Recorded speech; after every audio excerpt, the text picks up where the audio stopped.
Good morning. Welcome to our panel on cybersecurity. First, I want to thank Smithville and RTC Communications for partnering with us at Purdue Westgate on this webinar and for their support generally for our region. I'm Jason Salstrom with the Purdue Research Foundation.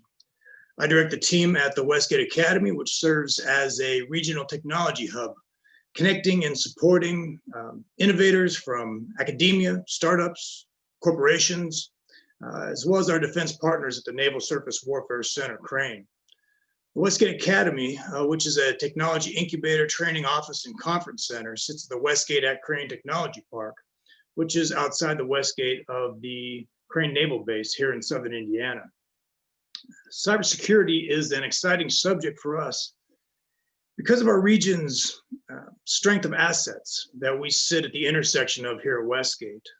In addition to the Navy and the over 800 defense contractors working here at the Technology Park, we also work with cybersecurity and related research centers at Purdue and Indiana universities, in addition to the cybersecurity talent produced by local universities such as Indiana State University, Rose-Hulman, University of Southern Indiana, University of Evansville, IUPUI, Ivy Tech, 1150 Academy, etc.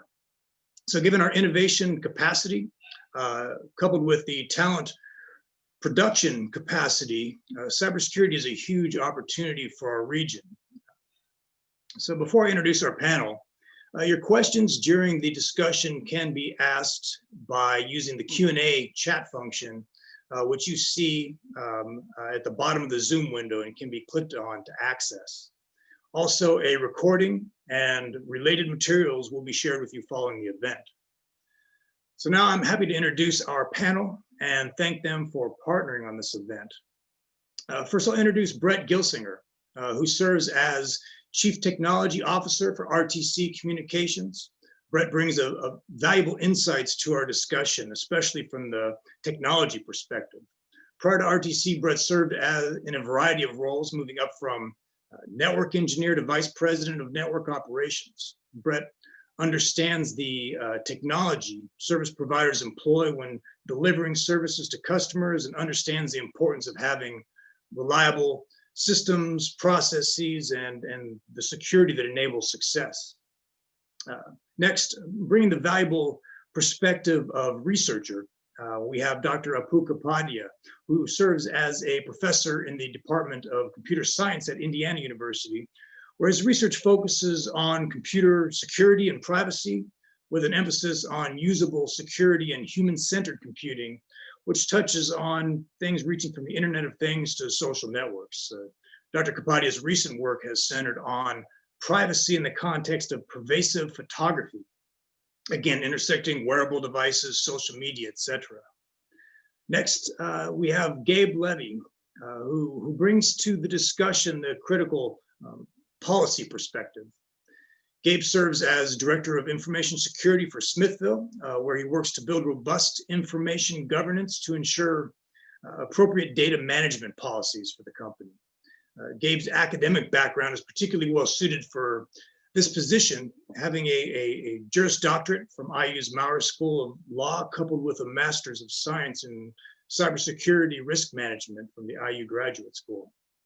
Next, we have Doug Rapp, who brings a variety of perspectives to the discussion, especially important of which is workforce development.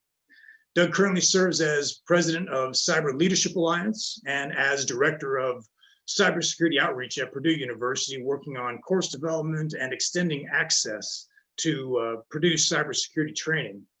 Previously, Doug has served as advisor to the state of Indiana, has been a serial entrepreneur, served as entrepreneur in resident to us here at the Foundry, testified before Congress on workforce development, and is currently pursuing his Ph.D. in information security at Purdue.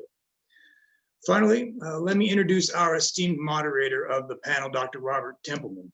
Rob currently serves as Senior Scientific Technical Manager at the Naval Surface Warfare Center here at Crane, and as Distinguished Engineer to the Naval Sea Systems Command, where he leads a national engineering effort for Navy ships, submarines, and combat systems for use in contested cyberspace. Rob can testify to the academic resources, the talent production capacity in our region, having a bachelor's from Purdue, a master's from Rose-Hulman, and a Ph.D. from Indiana University. Thank you, Rapp, for moderating our panel today. Thank you so much for the great introduction, Jason. And I'd like to thank the hosts and everyone else that has helped organize this event. I'm very excited about it. I know our panelists are as well. And we've had a lot of interest in this. So we've got close to 200 registered. Many folks are streaming in, and I look forward to a useful event. National politics and COVID-19 have really dominated the news. And maybe for this next hour, we can take a break from that to some degree. I encourage you to turn off the news streams and just hone in and listen to some of these topics we're going to talk about in cybersecurity. While the news has been dominated by these more recent events, cybersecurity has been challenging many organizations for many years, and it's going to continue.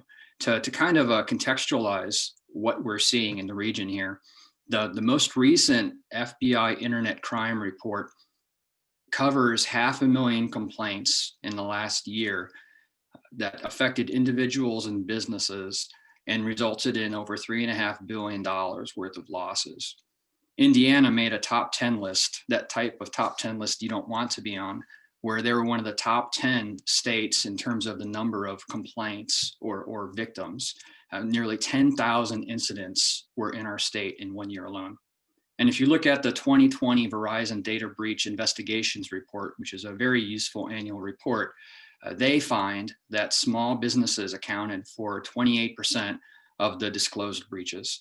And so that brings us right to the focus of the talk today. We want to talk about cybersecurity and specifically how it affects businesses. The goal is to have a relevant discussion to do what we can to demystify cybersecurity for the business community. We intend to focus on practical information to help you understand the threats that are out there and to identify some specific courses of action that you can take to reduce your losses. We're going to focus on answering questions. We're not going to, I'm a DoD person, but I am not bringing slides, no PowerPoint here. We really want to get down to business and bring up some questions that we know are important to you and to present as much applied information as we can. So as Jason was saying, please use the Q&A functionality in Zoom to present questions to us, and we will do our best to get through as many as we can. And with as many attendees that we have, we'll try to have as much breadth as possible in terms of the topics covered. And at the end, Jason will jump back on and help us wrap this up. So with that, I'd like to go to the first question here. And this is going to be for the whole panel. And so starting with Gabe, what threats and issues do you see businesses facing today? Brett? Thanks for the question, Rob. One of the greatest risks businesses are facing right now is their mindset when it comes to cybersecurity. Oftentimes, businesses may look at cybersecurity and then look at the regulations and think, if I meet the regulations, that's enough. Well, let me give you a little story that many people are probably familiar with. It's called the Titanic. The Titanic only required 16 lifeboats because it was a 10,000-ton ship. Well, the Titanic was actually 46,000 tons, but it still only required 16 lifeboats. And we know that's not enough. The same thing happens with regulations. Regulations are aimed at essentially as a floor for your cybersecurity program. So businesses need to get out of the mindset of, being a checkbox for regulatory compliance and start looking at the real situation, the real risks for businesses.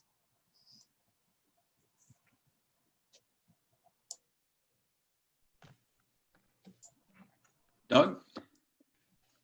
Yeah, thanks. I first want to say it's a pleasure to be here with everybody. It's amazing how many people are taking time out of their day to come spend with us and to be on such a panel with such distinguished other professionals in this field. I concentrate a lot on small to medium-sized businesses and on the applied side of cybersecurity. So my answers tend to be very practical. When we look at what threats should we be most concerned about when we talk about business, I really look at what I call the big five. The first is phishing. That threat, I have already in my inbox probably 5 or 6 phishing emails this morning. So it's just that prevalent out there. The second is malware. Malware, you can pick it up anywhere. Your employees can pick it up anywhere. It's very easy to go to a website that contains, a watering hole or something of that sort. So malware is really the second. And by the way, phishing is the number one most popular threat to small to medium-sized businesses. We hear a lot about ransomware. Ransomware is definitely an issue, and certainly in that top 3, I would say those top 3 are almost neck and neck in the threats out there. The fourth is really weak passwords, not just weak passwords, but also two-factor authentication. So securing your employees' access to your systems. And finally, the fifth one, which is one that we tend to overlook, although most professionals will agree is probably the most dangerous, is insider threats. And when we talk about insider threats, not just talking about disgruntled employees, but talking about accidental breaches or accidental violations of good security practices, like using unsecured tools such as Dropbox, the free version of Dropbox, or storing privacy or financial information on your home computer, those types of things. So for me, it's those big fives: phishing, malware, ransomware, password protection, and insider threats. Thank you, Doug. Brett? Yeah, thanks, Robert. I look at things from the perspective of networks being, in the ISP business. So I think of one of the biggest challenges that small businesses are facing today is trying to adapt from that work from home scenario without a whole lot of time to really prepare for it and accomplish it. Overall, I think the businesses that have the ability to adapt to that have been successful in doing so, but in the haste to get it done, what was missed? Did they deploy a VPN to accomplish that? Did you use a VPN service, or did you implement it yourselves? And if you implemented it yourself, do you have the right knowledge to implement the right VPN in the right way? Another issue to consider with work from home is that the employees' computers are now at home. They're outside of your control. So do you have adequate endpoint security deployed to really secure that system in an unsecured environment? Hard drive encryption would be a good example of that. What happens if that laptop were to disappear or get stolen? Is your data safe? Are your firewalls deployed properly so that if one of those systems does become compromised, is it going to block the bad traffic? Having been in the ISP space for over 20 years, I know that there's a lot of planning that goes into making a network. And when you have to make changes that weren't planned and you do it in a hurry, there's always things that get missed. So it's probably a good time to review your network for vulnerabilities and make sure that they're addressed before someone else exploits them. A network with remote access absolutely can be secure if you take the time, design it properly, and implement the right technologies for that use case. Thank you, Brett. And Apu. Thanks, and thanks for having me. And I'll just acknowledge that, hey, it's hard to answer this question last because a lot of good points, low-hanging fruit were taken. But what I'll do is I'll kind of maybe re-emphasize from my own angle one particular aspect that I think Doug brought up, which was the insider threat, and also acknowledging the social dimension of security, so usable security and people as the weakest link. And so for me, the biggest threat is not the malicious insider, although they are a big threat, but I would say an important threat is just the everyday employee who's just trying to get things done. Security is not on the top of their mind. And security mechanisms just seem to get in the way. And since it's not their top priority, there's a misunderstanding of what these mechanisms are trying to do. So to use a little bit of jargon, when the user's mental model differs from what's actually happening, like the real model, then you see problems occur. So I would say maybe you could see your employees as a threat, right? Treat them as the threat. But a common saying is in our field is the user is not the enemy. And so what you want to do is maybe think of you yourselves as the employer. Are you the threat by blaming the employees and treating it as their fault?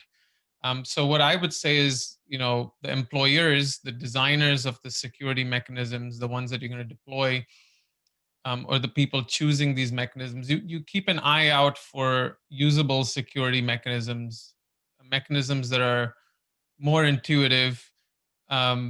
Look at processes, set up processes so that people cannot make mistakes easily, right? Where security is not their top priority.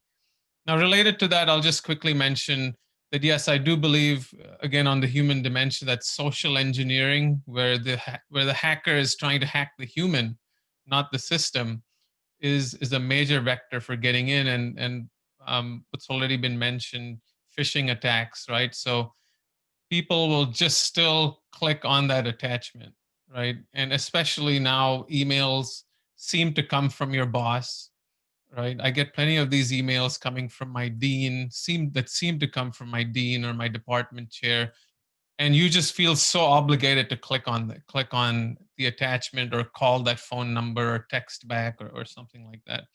So I would say phishing and understanding why people are falling prey to these phishing attacks and how to address them is one of the very important threats that we need to consider. Thank you. Great points, Apu. Yeah. Hey, Rob. Yeah. Rob, can I just expound on something that Apu said? He made some great points in there. But I think it's relevant to this audience and the fact that we are down outside of Westgate. And I would be willing to guess, without knowing all the participants in this panel, or I'm sorry, in this conference, that some of them are DoD contractors. So while I talked about the top five for small business threats, I think it's fair to say that if you are in a specific industry, particularly if you are in banking or you are in DoD, you're a DoD supplier, so advanced manufacturing or anything where there's information that is classified, that you can expect and should expect that your adversaries are going to be a higher grade than what the normal business would be, that your threats are going to come from potentially state actors also.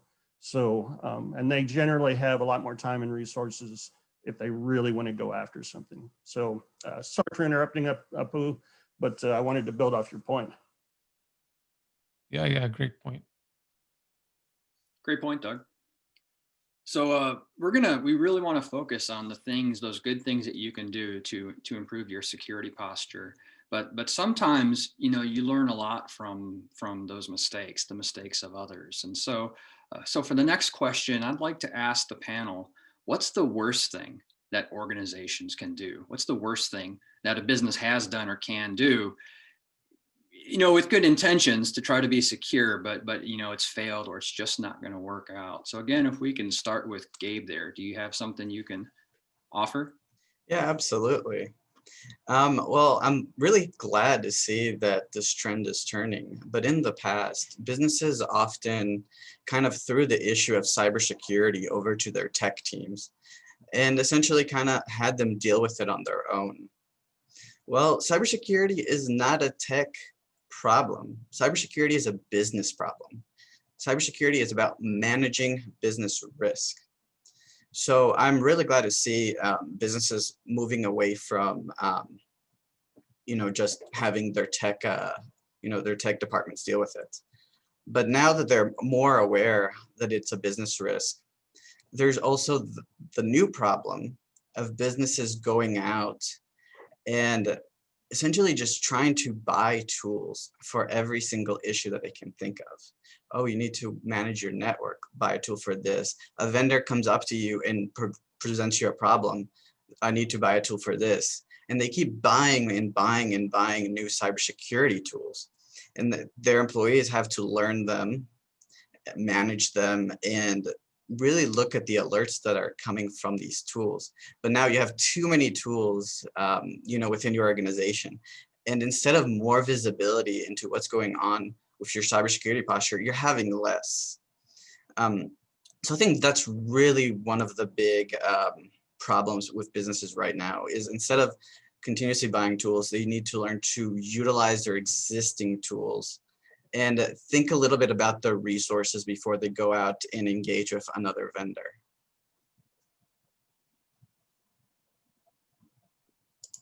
Great points there. Yeah, there is no easy button, even though you hear that a lot of times. Some of these products make great claims, and if you just buy this one appliance or this one software product, you're secure. Absolutely. Many vendors, contact you and promise to solve world hunger, but it's just, it doesn't happen that way. It's not that easy. I'd offer a fun game for the audience when you are looking at that technology magazine and you see that advertisement for the new product, the new guaranteed Wi-Fi router, secure Wi-Fi router or something. Cut it out, put a date on it, and put it on the wall, and then put a line on how long it'll be before it's owned. It's actually enjoyable. So next, if we can go to Doug, if you can talk about what not to do, what fails. Over. Yeah, you've got a little bit of a strange sense of humor, which I appreciate. So with that, figuring out who's getting owned in the future. Building off of what Gabe said, listen, it's your business. All right, this is your business. You're responsible for understanding the risks of your business, and for ultimately responsible for mitigating or transferring or accepting those risks. So my main point on this is don't outsource your strategy. Okay, so you need to keep that. You can hire a lot of consultants, very high-priced consultants, to do amazing planning and amazing analysis and things like that. But ultimately, it's your business. It's your area of that business. So what I would say is get educated and don't outsource that. Now, that's not to say don't outsource functions within that strategy. A particular example is, outsourcing CISOs, Chief Information Security Officers. You don't have to necessarily keep that talent in-house. So it is valid to outsource, somebody who is a subject matter expert that can work at the C-level with your company. So I'm not saying don't reach out and find that expertise. What I'm saying is own your own strategy. Great points there, Doug. Yeah, that's become a very valuable ecosystem. These organizations where you can basically pay for as much of a CISO as you need, and you don't have to do the challenging lift of finding a full-time CISO for what might be a small organization. So thanks for expanding on that. Brett, can you share what not to do? Sure. Yeah. I think, it's don't neglect the simple things. There's a lot of simple things you can do to secure yourself. And sometimes they just go unchecked. Checking to make sure that, your router or your networking equipment doesn't have remote access enabled so that people can try to hack it, simple things like that. Verify there's no default password set. That's one of the worst things ever, is having a default password set on one of your devices and having somebody just easily go right in. You want to make it somewhat difficult for attackers to get into your system. verifying your firewall is configured properly. And, kind of to Gabe's point, just because you bought the best firewall on the market, it doesn't mean that it's configured to do what you need it to do. So you need to make sure that that stuff's set up properly. And then, not implementing multi-factor authentication. It's easy. On a lot of systems, it's just a checkbox, and it's a straightforward setup process that gives you a lot more security than you have without it. So, and then just know when to ask for help. If you don't know what you're doing, then get somebody on board that can help you. Great points, and kind of pulling on that thread there, Brett, or for the whole panel, really. So what do you have a feel for how many organizations, how many people might purchase a product, hardware or software, something related to security, and don't pay attention to configuration? Maybe just plug it in and turn it on. Do you see a lot of that? Yeah, I have seen a lot of that, or just not using the features that are available because they're turned off by default, or they're just not configured properly. Maybe you think it's working, but it's really not working. So validating that that black box over in the corner is really doing what you expect it to be doing, I think that's really important to do. Yeah, I would say that when I was in the private sector, we had a global manufacturer, and we were doing an assessment on their strategy. And while we were there, their chief security architect, just kind of during conversation asked, hey, do you have a good product that will do an asset inventory of everything in our network? And we just kind of stood back for a second and scratched our heads, and we were like, yeah, you have product XYZ, right? And they're like, oh yeah, like, yeah, it does that. So, and that's to Gabe and Brett's point. And more tools is not more secure. If you got into security and you built your security plan by just throwing tools on top of it, you really need to take time to crosswalk them and understand their functionality. You can save a lot of money that way too. Thanks, Doug. Apu, can you share what not to do, what has failed for others in cybersecurity? Yeah, I'll maybe talk about what we try to hammer home in our classes when we teach. It's basically resist the temptation to invent your own security mechanisms. And this applies at all kinds of levels. We see there are all these examples, terrible examples, of people trying to invent their own encryption schemes, their own integrity checking schemes. One of the early Wi-Fi security standards, WEP, was using some, custom integrity checking scheme, which was horribly broken, horribly bad. It wasn't even the right idea to begin with. And so always look for technologies that you can borrow from somewhere else, or outsource in a way, but carefully, kind of taking Doug's point into account as well. But there's all kinds of open source tools out there that you can build on. People are devoting their lives to just forming a secure TLS connection, a secure connection over the network. There's no way you can compete with that. One simple example I'll give you. I've created this website, and of course people have to log in, right? So that's one of the first things you have to offer is, username, password. Oh, where should we store the passwords? How should we store the passwords? Don't invent all of that yourself. I mean, this is a problem well studied. Don't say, oh, I don't want to store passwords in plain text, so I'll quote unquote scramble it in some special way. No, there are correct ways to do this. So I would say, don't reinvent the wheel, definitely. One other thing I wanted to mention, looking at one of the questions that came in, I'm sure everyone's thinking about remote work now. And I feel like, yes, the threat is really high of people mixing in their personal and work environments. And I think maybe a lot of businesses, maybe on a budget, are tempted to have this bring your own device model, and I think that's a mistake, because you, as an organization that should really care about security, you want to have a very controlled environment that your employee uses, like a work machine. Yes, it's cumbersome to have a work phone and a personal phone, in a work laptop and a personal laptop, but I think that is needed. And that way somebody in the organization who's in charge of security can make sure there's a unified configuration, manage these systems, and so on. I'll stop there. Great points, Apu. So we've talked a lot about what not to do. So now let's go to those positive things. So in terms of what you ought to be doing, there are, of course, some of those obvious things or some of those things that are misconceptions. But let's really just focus down. And this is another last question for the entire panel here. What's that single most valuable thing, in your opinion, that businesses should be doing? What has the highest ROI in terms of improving an organization's security posture? And again, I'll start with Gabe. Thanks for the question, Rob.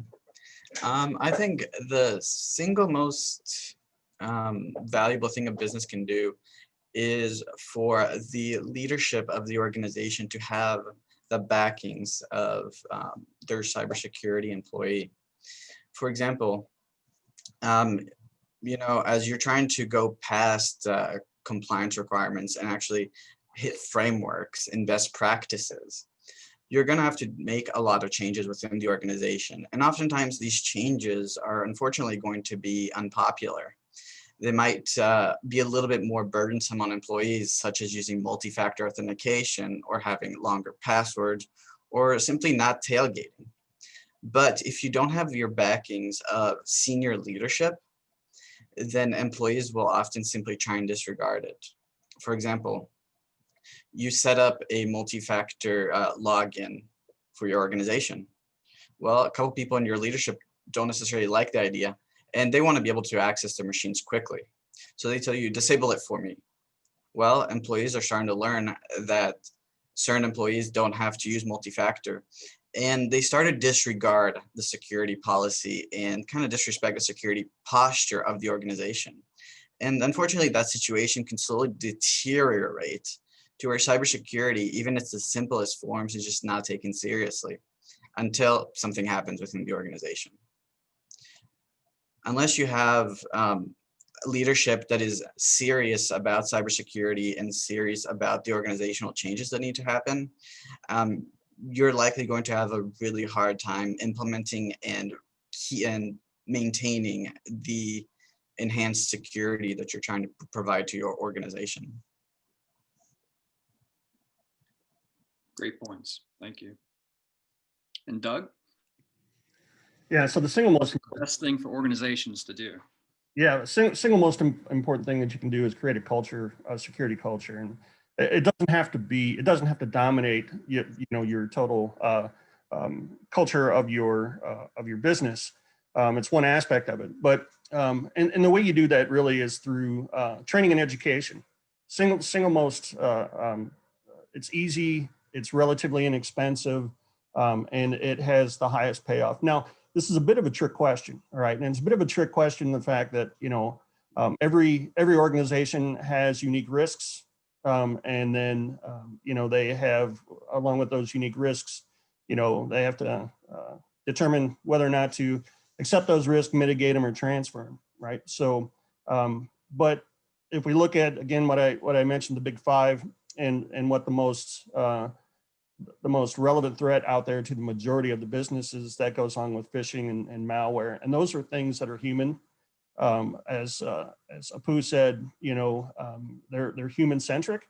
So if you can train your employees, and I'm talking training at all level, whether it's the C-suite, middle management, or the employees, and they are different types of training. But if you can train your employees to understand why two-factor authentication is different, or is necessary, you'll get a lot of less pushback on, as it limits access or slows things down, you'll get a lot less pushback on it, and it'll be a high payoff. The other thing too is teaching your employees and reinforcing your employees how to identify, phishing emails or spear phishing or social engineering attempts. So if you can do those things, you will go a long way towards mitigating the most common risks out there, the most prevalent risks. Thanks, Doug. And what do you think, Brett? What do you think is the best thing that organizations can do to secure themselves? Yeah, there's not just one thing. I'll be clear on that, but there are a lot of things. What like I said before, I kind of go down the network road on questions like this. I think network segmentation is really important for a business. I mean, that segmentation of the network, that might sound complicated, but it's really not that complicated. It's analogous to physical security. So if you think about a bank vault, are the bank employees and the customers in the bank, are they just allowed to walk into and out of the vault with no security controls? The answer is clearly no. The same should apply to the critical infrastructure within your network. So just like the vault at the bank, you need to identify that infrastructure inside of your network that needs the most protection and put some barriers to entry in place so that you can stop unauthorized access from occurring. I think a good step to kind of start all that off is to have a document, network documentation. You've got to build a map of your network with all the devices and connections and keep it updated. During the process of doing that, you also want to make sure that critical data that you've got is being backed up and it's on hardware designed for redundancy within that secured network. You don't want to have critical data on a desktop underneath someone's desk.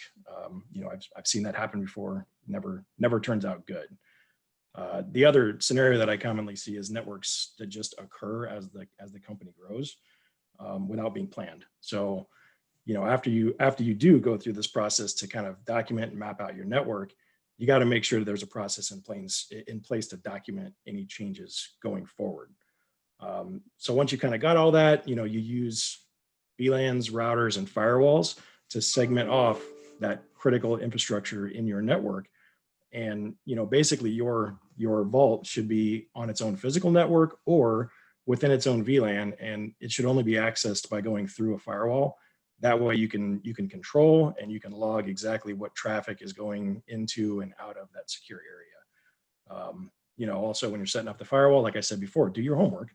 Only allow through the traffic that is supposed to be allowed through. Don't open up your infrastructure for anyone to even attempt to compromise it. Great answer, thank you. And Brett, I guess related to that, so imagine you're a small business and you have a point of sale system, or you're a small business and doing software development and you have development workstations. Can you speak to separation of functionality or functionality segmentation as well? How does that differ from the network segmentation that you spoke of? It's really not that much different. You still would use the same methodologies. You would create VLANs for those specific areas within the business, make sure those workstations are associated with those logical networks, place controls in between the networks so that somebody in software development can't get into the computers over in accounting to do whatever they want to do over there. That should be controlled. And it's fairly easy to lock that type of stuff down with the managed switches and routers that are available today. Great, thank you. And Apu, what's that good thing, the valuable thing that you would recommend that businesses do? Yeah, I'm thinking maybe like a higher level suggestion here, which is like I don't know if it's too extreme to call it a paradigm shift, but think about users or your employees as part of the system. So for example, here's what I mean. Typically, when you draw a system diagram, you'll have a box for your system, and then you'll draw the users around it and have arrows showing the users using the system, right? And so we think like, oh, we're going to secure this system in all these different ways, and then these users just have to do the right thing. And going back to what I've said, that you really have to acknowledge the human dimension. And if you imagine drawing that box of the system with the human, the stick figures inside that box, so it includes the technical mechanisms that we normally draw that box for, but then we also have the humans in there, then you realize that yes, humans are part of this system that we've built. It's not like they're interacting with the system. And I think if you make that paradigm shift, this change of thinking, then you'll acknowledge how important it is to make sure that the people are doing the right thing and the rest of the components are serving what the people want, and then we'll be less likely to blame the user as well, right? Which is what I've said earlier. And so yeah, I think I'll just leave it at that very high level. I had a couple of smaller things to say, but I think okay, I'll just mention one of them, which is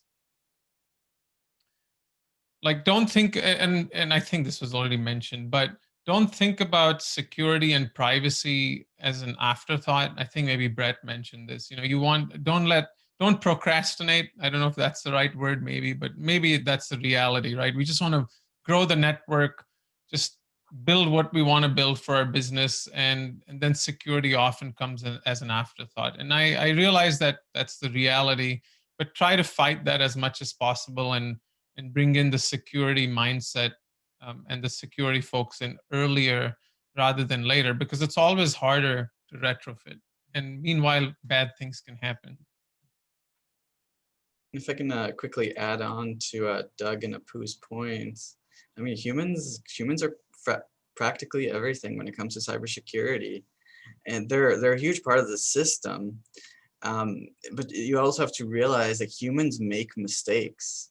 Just like finances get audited, cybersecurity controls, network controls, they need to be audited too. Companies should be doing, if not annually, then biannually, penetration testing to make sure all the configurations are correct, to make sure that there's no vulnerability that slipped past due to limited resources. And companies should also be phishing their employees to make sure that the employees are aware of what phishing emails are and how they look like. You'd be surprised how many people click on what seems to be a very fishy email just because they're in a hurry. And if you're handing the keys, the keys to the kingdom, then it's kind of pointless. If I could just add something real quick, I think there are tools out there that you can deploy in your company to send out these kind of phishing emails to your own employees. And if they click on the link, then it takes them to a training page. But I would be careful. And I think this is a point I wanted to make at some point, which is improving security in your organization is also takes some amount of diplomacy and constant improvement. And so you might inadvertently create a culture of fear. If employees know they might fall for this, and then they might get shamed, they fear for their employment, and what's my boss going to think of me? So the human dimension is actually a lot more complicated, and for the person deploying the system, it might be just something fun. We'll catch them and we'll show them the screen. But on the other end, it might be very different. And this is not hypothetical, because I actually witnessed this discussion in my own organization, where we were asked, is it okay if we do this type of testing in your unit? And a couple of people disagreed very strongly with this kind of a mindset. It's like, okay, we take your point. And so anyway, so the point being that it might seem like a good idea and you might really want to do it, but you want to involve your employees in any kind of training, especially the kind of training that involves deception, right? So for example, I do a lot of human subjects experiments for my research. For any experiment, I have to get what's called IRB approval. It's an ethics committee at every organization, university. Is supposed to have an ethics board that reviews your experiment, make sure it's ethical, and so on. And one of the important questions they ask is that, are you using deception? And yes, in some types of experimental designs, you do need to use deception, because if the people know what you're studying, then they might fundamentally behave in a different way and you wouldn't learn much. But you have to justify. And so you have to really explain why there is no other option. What are you going to do at the end of the experiment when people realize they've been fooled or duped? How are you going to handle that, and so on? So I mentioned that. I want to highlight that just so that you also are mindful, even though you may not be publishing the research results widely and don't need to seek this kind of ethics committee approvals, the principles still apply, and you should think about the ethical aspects of your experiments on your employees? I think there's a practical aspect of point I want to make on this is Apu said it earlier, and we've talked a lot about the human in the system, but there's two basic philosophies on particularly when you do phishing and things like that. That if your employees click on something and make a mistake, that there are companies with punishment policies out there. I would say that just from a personal standpoint, I'm sure there's studies out there somewhere that either support or dispute this, but reward your employees for doing the right thing when they find a phishing email and they send it to your IT folks, whatever you've got set up to report those things. Reward those folks, and then they will more likely do it.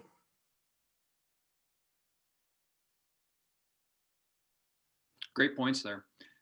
So we're getting some questions streaming in from the participants, and I'm going to see what we can get through here. So one question, I think it's really relevant considering that we have two internet service providers on the phone. So I get attacked. I click the bad link and the bad thing happens on my computer. I'm a Smithville customer. Can I call and scream and blame you guys? You and I, if I had, my water utility send me poisoned water, I might do that. Can you educate me, Brett or Gabe? Do you want to take this one, Brett? You can go first and then I'll add a few things at the end. Sure. Yeah, you can absolutely call us, but there's not a whole lot we can do from our end, unfortunately. We'd be happy to share resources with the individual about how to spot, phishing attacks. But at the end of the day, it's that customer's responsibility. What we provide is a service. We care about moving data from point A to point B as efficiently as possible. And that's really what we're doing. We're not monitoring for any malicious activity. Yeah, I think the only thing, like Gabe said, our goal is to move traffic from A to B in a quick way. I think the only thing that, I think nearly all internet service providers do is they provide some security measures in the form of distributed denial of service protection.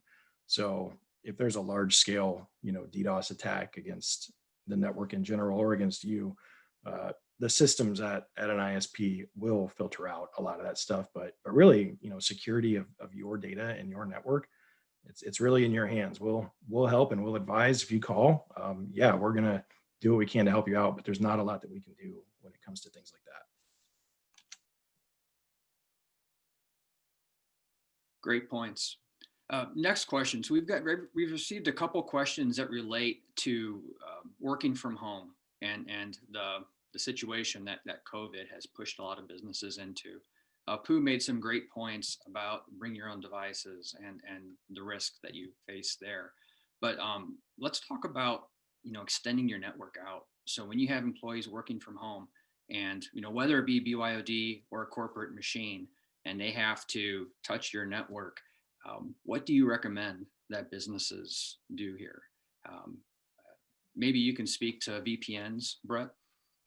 Yeah, I think that's the biggest and the first thing you should do is have a VPN. If they need to access resources that are within your corporate headquarters, have a VPN, have a secure VPN. And if you don't know how to set one up yourself, because there's a lot of equipment that you can buy out there, whether it's open source, whether it's Cisco routers, whether it's some other kind of routers, all of them will support VPNs if you get the right one. But if you don't know how to set it up properly, then it's not going to be secure. If you don't know how to do that and you don't have resources available to help you, there's also a lot of VPN services out there that you can purchase and have VPNs managed in the cloud that connect your employees back to the office. Those are managed by people who are professionals at doing it. Nothing wrong with going that route. You don't want to confuse the privacy style VPNs out there, like NordVPN and those types of things that are meant to kind of conceal your identity and what you're doing on the internet. Those are not corporate VPNs. You need a corporate remote access VPN. Doug, any other considerations for these organizations that are being pressed into new operation types due to COVID? Yeah, I think particularly for SMBs, for small to medium-sized businesses, I think it's almost impossible to get away from BYOD. So I respectfully, submit that that we're just not going to get away from that. Right now, I'm using my own personal laptop to be part of this conference. So, general good practices. Don't use public Wi-Fi. Use a hotspot if you have one, or connect to a secure phone, or at least your phone. So don't do that. Keep track of your laptop. Secure your items.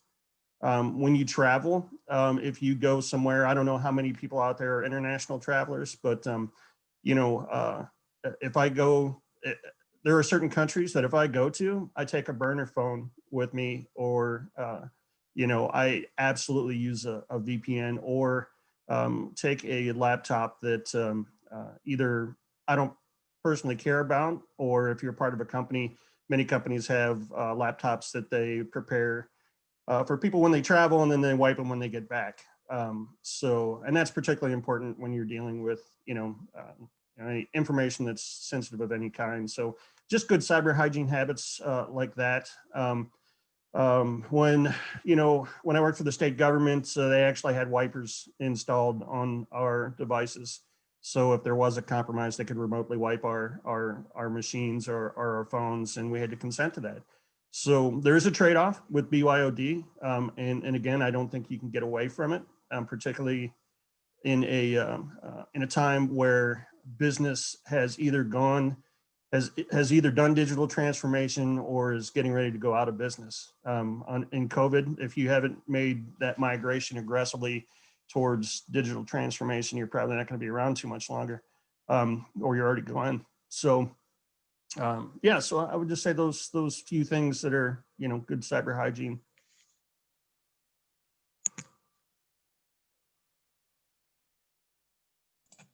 Transitioning to the workforce and employees, if you want to hire, if you're at that point, you feel you need to hire a cybersecurity professional, what are you going to look for? And if it's a new graduate, what programs equip people to be useful in business environments to provide the right cybersecurity posture? Apu, Doug, do you have thoughts from an academic perspective? Hey, Rob, I lost a few seconds of audio. Could you just repeat the question real quick? Yeah, so a small business makes a decision that they need to hire a cybersecurity professional, and in looking at education programs, what programs equip graduates with the knowledge, skills, and abilities to be able to work in business environments? Yeah, I mean, I can speak to our cybersecurity programs. I mean, I'm not really trying to make a pitch for our program versus that program, so I'll maybe speak a little generically. But like other universities, we have, cybersecurity programs at different levels. So for example, we have a master's program in cybersecurity that's more focused on the technical side at IU. And then we have one focused on the more business side that Gabe mentioned, the cybersecurity risk management. I think in terms of training beyond something like CISSP, for example, which can be a good idea, if you want someone to get a much deeper dive, much more solid understanding of the fundamentals from a theoretical and practical standpoint, then these 1 or 2 year master's programs can be very helpful. I mean, as an academic, I really feel like the amount of value you can get from that concentrated learning can often surpass, what people try to just pick up on the side. At the same time, there's also no replacement for practical experience that you pick up in the real world. And so when we teach, we try to kind of really teach the solid fundamentals so that no matter what environment you end up in, you at least understand the theoretical principles underlying it all. Not just learning how to use this firewall or that firewall and this particular encryption technology, really understanding what's going on under the hood. So I feel like there are many such training opportunities that, in terms of degree programs, certificate programs, and so on. So I encourage people here to look into these options for their employees here and elsewhere, depending on your location. Yeah, and I'm going to shamelessly plug IU for you, Apu. So along with the rest of the ecosystem here in Indiana, one of the great jobs I've had my career so far was to work for the Secretary of Commerce in the state of Indiana. And one of the things I did was map what the talent workforce or what the talent production ecosystem was. We've got phenomenal schools. If I want to understand cyber law and policy and those types of things, I'm going to IU, hands down. Fred Cates, the folks there at CACR, those guys are amazing. All right, they do great things. If I want, forensics, I'm going to go talk to Purdue University. If I want to produce a level 1 Intel analyst or level 1 Intel tier 1 person, I'm going to go talk to 1150 Academy. We have a great ecosystem here. The only part of that, so if you want entry level all the way up through Ph.D., you can find it here in Indiana. The only place where we're really missing right now is K through 12. So which needs more emphasis here in the state of Indiana. But and there's innovation around talent production. The state of Indiana has adopted the NICE framework. Great company has a product out there called Cyber Knights that's built around that framework and pairs workforce with businesses and training. So it's all available here, and you don't have to go outside the state. Thanks, Doug. Well, that went by pretty quickly. Sadly, we are out of time here. And so I'd like to thank our panel for participating in this. This was a great discussion, and hopefully the audience members are able to grab some of these nuggets and to press them into use. Obviously, this is just the start. I believe that PRF is going to make available some links to resources that the panelists are compiling. And again, I'd like to thank you for participating today. It was really a pleasure, and I could do this all day long. I don't know how long everyone else would want to hang. But with that, I'd like to hand it over to Jason. Thank you. Yeah, thank you, Rob. Thank you to our panelists for this outstanding discussion. And thank you to Smithville again and RTC Communications for making the event happen. We appreciate the partnership that Westgate has serving Indiana with Smithville and RTC and Indiana University, Cyber Leadership Alliance, Naval Surface Warfare Center, Crane. As Rob mentioned, I mentioned earlier, a recording and related materials will be shared with you following the event. Westgate's next cybersecurity webinar is scheduled for March 3rd. It will be more of a formal training seminar on digital transformation and cybersecurity for small businesses. Our next webinar on entrepreneurship will be January 27th. The subject will be Insights for Non-Technical Founders from a Technical Partner. For all of our events, visit westgate-academy.com. Follow us on Purdue at Westgate, follow Purdue at Westgate at LinkedIn, Facebook, etc. If you have a big idea, come talk to us at Westgate, and thank you for joining us today.